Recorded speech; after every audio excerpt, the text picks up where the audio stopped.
అవినాష్ చెప్పుమా. దగ్గరలో ఉన్న మెడ్ప్లస్ కు వెళ్లి మెడ్ప్లస్ బ్రాండ్ మెడిసిన్స్ అని అడిగి కొనుక్కునరా. అక్కడ 50 to 80% తగ్గింపుకు వస్తుంది. మీరు తీసుకునే అదే మందులు, అదే నాణ్యమైన మందులు, కానీ సగం ధరకే. మరో బ్రేకింగ్ న్యూస్ చూస్తున్నాం. హైదరాబాద్లో మరో భారీ రీలే మోసం వెలుగులోకి వచ్చింది. ఫ్రీ లాంచ్ పేరిట 600 మంది నుంచి సుమారు 100 కోట్ల రూపాయలు వసూలు చేసింది ఆర్జే వెంచర్ సంస్థ. నారాయణ్ ఖేడ్, గట్కేసర్, పటాన్ చెరువు ప్రాంతాల్లో అపార్ట్మెంట్, ఫార్మా ల్యాండ్ పేరుతో ఆర్జే వెంచర్స్ యాజమాన్యం ప్రముఖులతో ప్రకటనలు చేయించింది. ఈ ప్రకటనలు చూసిన బాధితులు ఒక్కొక్కరు 20 లక్షల రూపాయల నుండి 50 లక్షల రూపాయల వరకు కట్టారు. 4 ఏళ్లు గడుస్తున్నా ఇప్పటి వరకు ఎలాంటి నిర్మాణాలు చేపట్టకపోవడంతో బాధితులు లబోదిబోమంటున్నారు. దీంతో సైబర్ క్రైమ్లో ఆర్జే వెంచర్స్ బాధితులు ఫిర్యాదు చేశారు.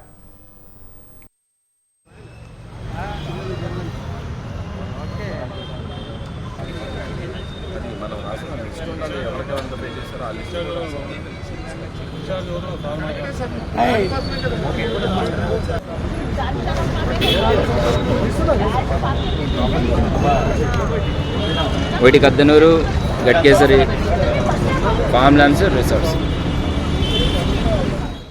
4 years కంప్లీట్ అయిపోయి 5th yearకి వచ్చింది. బట్ స్టిల్ మేము తన్ని పొలైట్గా మేడం రండి మీటింగ్లో కూర్చోండి, మాకు ఏదో ఒకటి సెటిల్ చేసేయండి, క్లోజ్ చేసేసుకుందాం ఇష్యూ అని చెప్పినా కానీ ఇంతవరకే తను ముందుకు రాదు. సో మాకు మీ ద్వారా కొంచెం మా హెల్ప్ చేసి ఇష్యూ రిజాల్వ్ చేయగలిగితే గ్రేట్ఫుల్ సార్.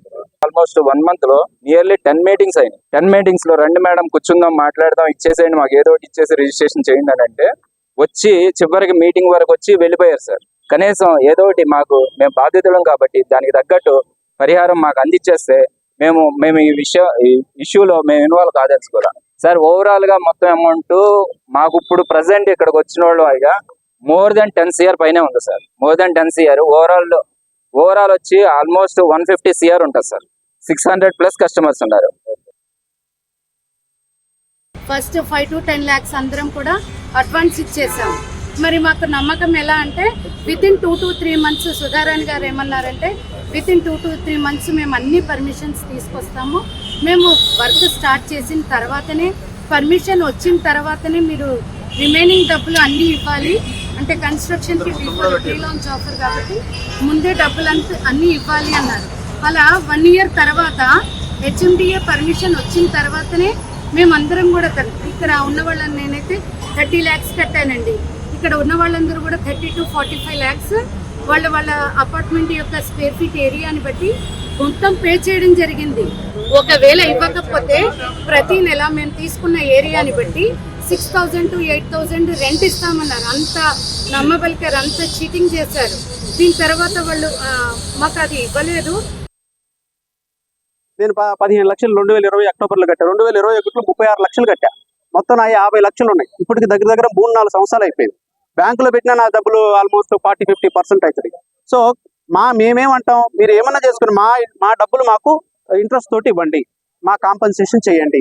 పొలం ఏదన్నా పొలం ఇచ్చేటప్పుడు కూడా అక్కడ మార్కెట్ రేటుకి ఇవ్వండి, డబల్ ఇవ్వద్దు అనేది మా సబ్జెక్ట్. కానీ మీటింగ్లకి రావట్లేదు, చెప్తే వినట్లేదు. ఇదిగో అదిగో అని చెక్కులు ఇవ్వటం.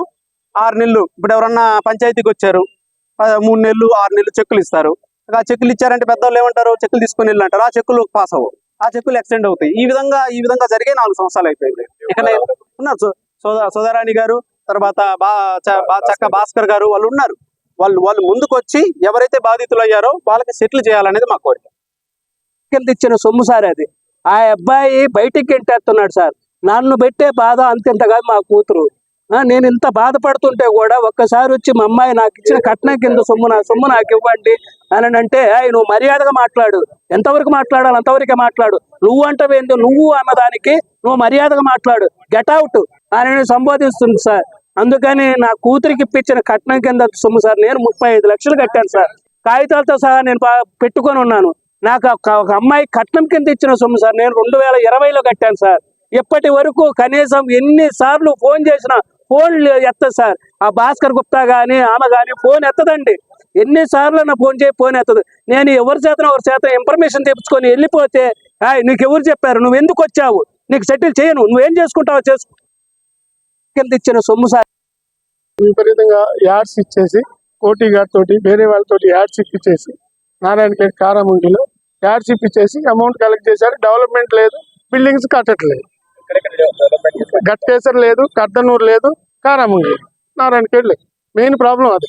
దాదాపుగా ఇప్పుడు అంటే ఈ అమౌంట్స్ మనతో పాటు ఇంకా మంది ఉండేవాళ్ళు ఒక 50 crores నుంచి ఎక్కువ ఉండొచ్చు, 50 crores అబౌవ్ ఉండొచ్చు. ఎన్నో ప్రీ లాంచింగ్ పెట్టారు, అన్నిట్లో కొన్ని ఫెయిల్ అయినాయి, కొన్ని సక్సెస్ అయింది. అది కానీ ఈ బిల్డింగ్ అనేది ఇంతవరకు ఎక్కడ కాదు.